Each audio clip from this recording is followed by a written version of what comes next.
We're joined today by some amazing students with powerful messages to tell you guys. So to my left I have Taha Salim. Nice to meet you. Samir Palmer. Welcome. Maximus Tomaivis. Welcome. And how old are you guys? I'm 12 years old. And what's your best football team in the world? Real Madrid. Oh my dear. And you? I am 13 years old and I support Manchester United. Right, Manchester United.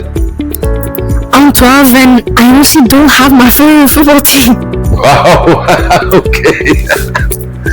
Okay, guys, listen, thank you very much for joining me today. As I say, I'm just going to have a few questions. I would like to hear your insight on how you think that we should be doing better to have a greener and better earth. So my first question, this is a big one. If planet Earth, the planet that we live on, if it could speak, what do you think it would be saying to us right now? What do you think he or she, the Earth, would be saying to us right now? Get out. Get out? Yeah. That's a good, I mean, that's a good sort of good answer because, we are destroying the planet, right? Yeah. Like in Brazil, like Amazon forest, like lots of trees have been cut. About like 3 football fields, and that's a lot of trees. Yeah. And like there's now like climate change, things like that. And like literally in summer, like let's say 3 years ago it was so hot. Right now it literally rains. Yeah. It literally rains. Yeah. And I don't think that's normal. So the Earth would be saying, right guys, look, you either rise up or get out, right? Yeah. I totally agree with that. So, yes, I believe that carbon emissions are bad for the Earth, as the greenhouse gas gets trapped in the atmosphere for the Earth to warm up, which is bad because we can't really get rid of it. So the Earth will be like, help me, please, get rid of the carbon dioxide that you're polluting, or something like that. Yeah. And it also speeds up natural disasters.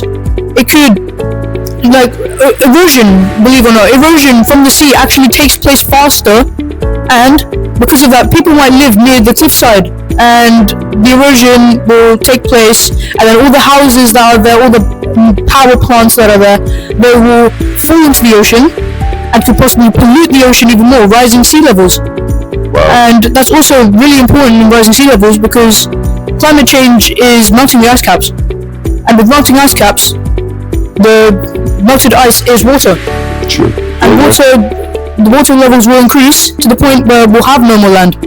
We'd have to move to Mars, and Mars is approximately 2 months away in a space rocket. If you look at the North Pole now, compared to 10, 20 years ago, I mean, it's virtually disappearing every year. And I think the last survey that we did, it was actually retreating back something like 20 meters every 6 months. Yeah, so we're losing it, right? Yeah. And then you're right, the water levels are rising, which is a terrible event, right? And I'd also like to add something else. Back in the 1960s, the Soviet Union, they split the Aral Sea in Kazakhstan.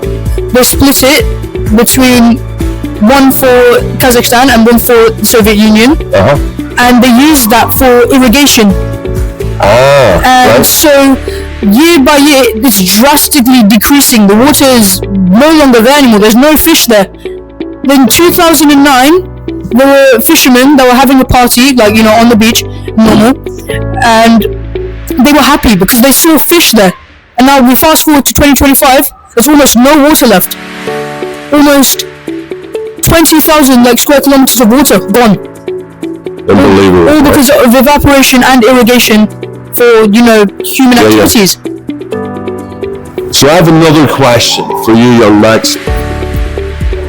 When we picture the planet in 20 years' time, right? 20 years' time. So you're a grown man, right?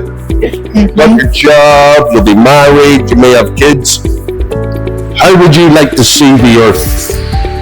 I would like to see the Earth, of course, more sustainable. Qatar also is making excellent progress with its electric buses and all that, and its electric trams in Education City. And so basically, the world that I would like to see is a sustainable world, a world with electric cars, solar panels. Okay. A world that is powered by sustainable electricity. Okay, excellent. Right, that's a fantastic answer, and thank you. So, my last sort of question for you guys: what makes you feel hopeful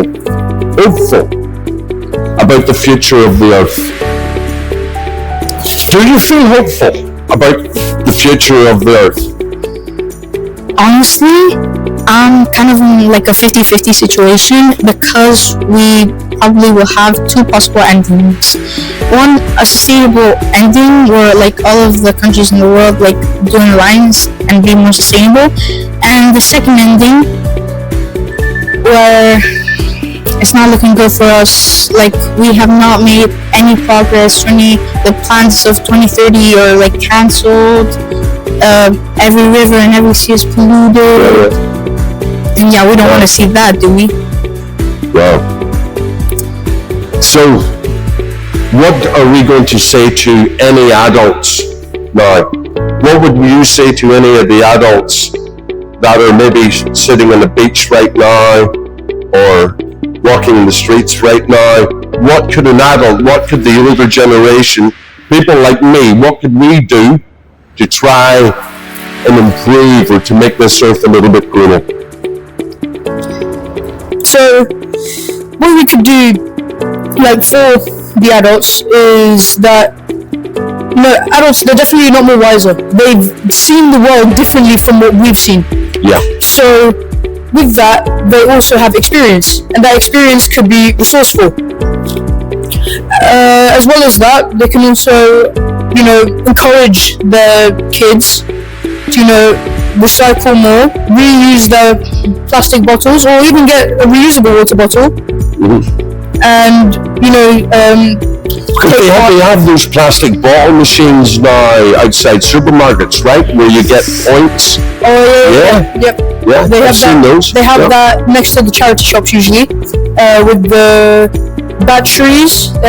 They have, they have plastic bottles, and I even saw one for thinning hair for some reason. But I think they could probably use that to make clothes. Now here's a good question. What about the car manufacturers? Someone mentioned to me Elon Musk. Yeah. What about these guys that create the Ferrari, the big V8 engines? What would we say today, those guys? I think I would say be like Elon Musk, because he did very good cars that works with electricity, and it's just his cars are going to be electric, right? Yeah. But I guess maybe they can put solar panels on top of the cars. Yeah. Yeah, that might be good. I think I would just say please just use electricity. Yeah. Now here's another quick question before we wrap up. If we could invent something, to help the earth, would you have any ideas what would you want to invent to help the earth? Okay, so with things going right now, I think tech is the future. The tech industry is the future. So many people in uni right now, I know actually a few people who enroll in the tech industry. They are working to be computer managers, coding, etc. All because they believe that advanced software is the future. And that software could actually come with a lot of pros. And obviously AI is new to this. It's only been for about maybe roughly 3 to 4 years, and it definitely helps a lot of people. So then, what if someone could program an AI to predict what our Earth would be like, and using that as a rough draft to essentially feel like what we can improve on. I can't name any specific invention that could help us, but just an idea, just like a scrap idea that you can use for, a better world, a better future. To be honest with you, I think it's just a case now. What we're actually doing right now, what you guys are doing and what the audience is now looking at, is promoting the fact that telling people, look, we are in a bad situation, right? Yes. People are not disposing of their plastic properly. We are just throwing our waste. We're not utilizing our waste the way we should be doing. And I think what we're doing, what you guys are doing, which is so inspiring, that we're telling the adult world, hey, it's time for change, man. We have to change it. You said it earlier on, when if Earth could talk to us, and the Earth is basically saying, hey, come on, fix it or get out, right? Yes. And that's where we are right now. Now, I'm going to wrap up shortly. Is there any comments or anything more that you would like to share with me right now with regard to the program? Yeah. Sure. I just want to say, I think Qatar is being, trying to be so sustainable, plus our school. We have a battle cap thing that, we collect battle caps from, beaches, I don't know, and they give it to our couriers, and they get, points. Okay. And with that battle caps, we do things we were actually secondary while I was going to the benches with that. Things like that, they're recycling things. And they said, the bottles, or plastic bottles in Lulu's, they are doing things for recycling, that again, they get points for that. But had been very sustainable, trying to be sustainable, and that's it. Thank you. Also, I want to add something about what Samir said. I totally agree with him, and I'll also like to say that I think we now have enough stuff that we can use to help the world and clean up the world. I think we have to try harder as a planet, as a country also. Qatar, I think, could do way better.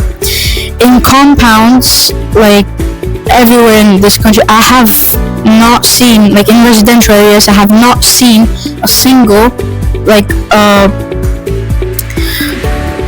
trash bin that has, a recycling section. Is just general trash. And because I have lived in Europe most of my life, when I came to this country, I was confused. I was what are they doing? Are they not doing anything to fix this problem? The only few places that I see recycling bins are malls and our school, which those bins are not properly used. I've seen many kinds of stuff inside those recycling which do not belong in those bins. Cool. I think we have to do something about it. Thank you. Inspiring message. I'd like to say one final thing. I do appreciate what Qatar is doing to sustain themselves well as being eco-friendly. Because I'm not sure if you realize, but there are so many initiatives all around Qatar that all contribute towards different things, but mostly for environmental causes. Obviously you have the industrial sectors of Qatar, and obviously they're doing that part, but it's not really renewable though. Okay. So I'm not sure how they could do it. It'd be amazing if they could, but sort of try and fix that. So try to sustain it a bit. And also I've noticed this in some cars. Like my car, I have a Geely Okavango. It's a Chinese car, and there are 3 different types of setting modes you could put it on, and one of those modes are eco mode, Okay. which is where you turn it on. For example, you stop at a traffic light, then the engine will actually turn off. It will turn off while you're there, and then when the green light goes, press the pedal, it will quick start and it will move. So it's not exactly helping the environment, but it's a small little thing that can save your fuel and put less carbon emissions in the air. Brilliant. Okay. Guys, look, thank you so much for your time with me today. It's been inspiring to hear your thoughts. And we will certainly, and I'm sure that the audience will love what you've spoken about today. You've reminded us all that this future belongs to us who care. And we care about the earth, and we want to see that change. And it's a pleasure and an honor for me to sit with you guys and listen to what you've had to say. So thank you very much from all of us. Thank you. Okay, thank you so much. Take care. Thank you. Thank you so much.